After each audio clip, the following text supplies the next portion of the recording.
Ryan Reynolds here from Mint Mobile. I don't know if you knew this, but anyone can get the same premium wireless for $15 a month plan that I've been enjoying. It's not just for celebrities. So do like I did and have one of your assistants switch you to Mint Mobile today. I'm told it's super easy to do at mintmobile.com/switch. Upfront payment of $45 for 3-month plan, equivalent to $15 per month required. Intro rate first 3 months only, then full price plan options available. Taxes and fees extra. See full terms at mintmobile.com. Hi, listeners. This is Elura Nanos, host of the Vax On segment here at Out of Patience with Matthew Zachary on Off-Script Health. I'm also a lawyer, and I'd like to take a few minutes to talk with you about what just happened when the Supreme Court overruled Roe v. Wade. Before we get to the Dobbs case, I'd like to give you a little primer on abortion law history. In 1973, in the case Roe v. Wade, the Supreme Court ruled that the right to an abortion is a fundamental right grounded in privacy and found within what they called the penumbra of the rights created by the First Amendment of the Constitution. By the way, penumbra is lawyer speak for umbrella, and what it basically means is that even though it doesn't say anything about privacy in the First Amendment, they decided that you're guaranteed a whole bunch of things under that amendment. It was a huge deal for the court to say that abortion was a fundamental right, because that meant that any state laws that mess with it can only stand if they pass what is known as strict scrutiny. That is super hard to meet. Almost no laws pass strict scrutiny. By the way, none of this happened in a vacuum.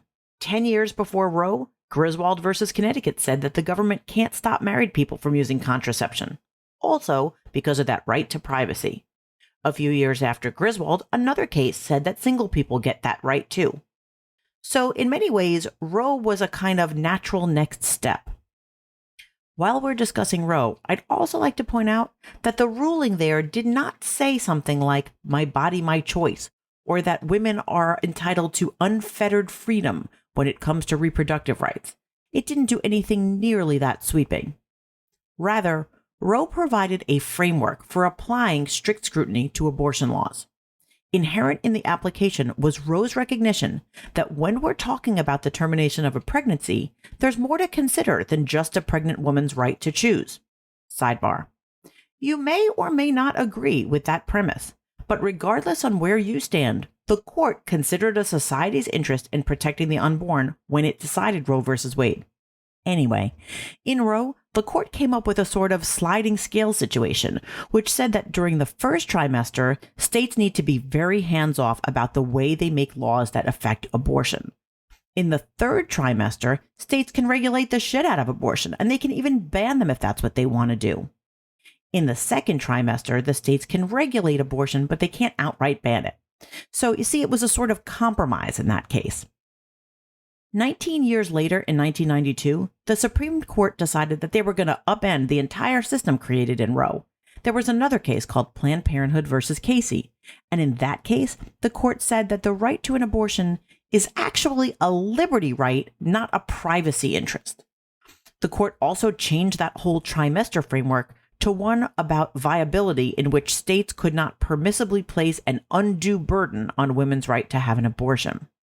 The opinion in Casey was an absolute mess. None of the justices could agree on anything, and that's why for years afterwards, everyone from regular people to legal scholars disagreed about everything, including what the law about abortion even was. Anyway, the Casey framework, messy as it is what we've been dealing with since the time of Pearl Jam and Nirvana. From then, right up until last week, states would make laws purporting to regulate abortion, and courts would be in the business of deciding whether those regulations were legit and could stand, or whether they were too strict and placed too much of an undue burden and then got struck down. So what happened in Dobbs versus Jackson Women's Health Organization? Well, it wiped away Roe and Casey as if those cases had never even happened. Most importantly, the Dobbs decision allows state legislatures to enact almost whatever abortion laws they want, and to test that legislation only at the lowest of constitutional standards.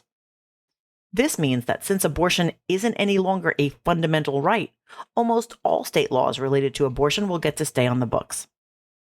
What did the Dobbs opinion not do? It did not outlaw abortion on a federal level. This may actually be news to some folks out there who are on a crusade to end abortion and have been celebrating since the opinion was leaked in May. While it's clear that many of the justices are indeed hostile to the idea of abortion, the ruling itself in Dobbs takes no position on which, if any, abortions should be legal. All it does is return the entire topic of abortion to state control. That state control, though, is totally unrestricted. No longer is there any kind of floor for how little reproductive freedom states are allowed to give. Justice Sam Alito, who authored the Dobbs opinion and who has been hard at work for decades to overturn Roe, wrote that the majority doesn't think that there's a right to abortion in either privacy or liberty, since neither of those things is ever even mentioned in the Constitution. That's fact, by the way. Neither of those things is mentioned in the First Amendment. Alito said something that might be a surprise to folks along every presidential campaign trail, that abortion just is not and should never be a federal issue.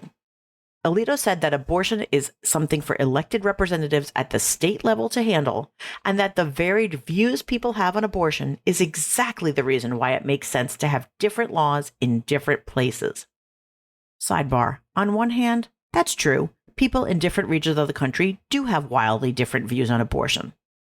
But on the other hand, the same once have been said for Jim Crow laws, which is exactly why the Supreme Court stepped in and said that while laws can be different, there are some minimum standards we expect all states to meet. So where does this all leave us? Well, let's start with abortion. States can now make essentially whatever abortion laws they wish. Abortion gets no special treatment, and states only have to follow the regular rules that apply to all the other laws, meaning they can't do stuff like ex post facto laws, and they have to make sure that their laws apply equally to all races and stuff like that. But apart from those kind of restrictions, everything else is fair game. Now, how about other stuff? The stuff that's not about abortion. Does Dobbs have any impact on that? Well, the short answer is not yet, but it certainly could. Dobbs didn't say that the right to privacy and liberty don't exist, just that if they do exist, abortion doesn't fall under them. But a ruling like Dobbs does call into question the fate of other things that we considered privacy, such as contraception and same-sex intimacy. It doesn't overtly threaten same-sex marriage, by the way, because that wasn't decided as part of privacy. However, at least one justice, looking at you, Clarence Thomas, said that he thinks we should rethink that one too, but on other grounds. Many states already had trigger laws on their books, which went into effect the minute Roe v. Wade was overturned. Those laws do everything from banning abortion outright to banning it after a few weeks of pregnancy to even criminalizing it. The bottom line is, in some ways, abortion isn't so much a women's issue as it is a government issue. We all live in this country, and we're all entitled to an informed opinion about the level of intrusiveness our government can and should have into our personal lives. It is absolutely true that abortion is healthcare, and that banning abortions will have negative health consequences for many, many people.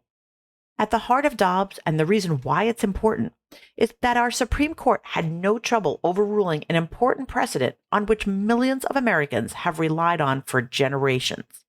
The court was happy to completely rethink the right to privacy, a right that we all expect to exist even when we're not following the news tickers on an hourly basis. So what can we do? Most importantly, we can stay informed, speak up, and vote. The right to not just reproductive freedom, but to many other freedoms lies in the hands of our local, state-level elected officials. Look up the abortion laws in your state. Research what changes to the laws might be lurking in the State House legislative committees. Look up the abortion laws in your state. Find out who your representatives are. Research what changes to those laws might be lurking in State House legislative committees. And find out who's running for office and on what platform. The more you speak up, the more your voice will be heard. A phone call or an email to your local representative will let that person know what you think the law should be. And after all, that's the entire point of democracy. For our legislators to create laws that reflect the values that we as a society hold dear. As I've said before, the lesson of Dobbs is that if you're not seated at the table, you will be on the menu. That goes not just for women, but for everyone.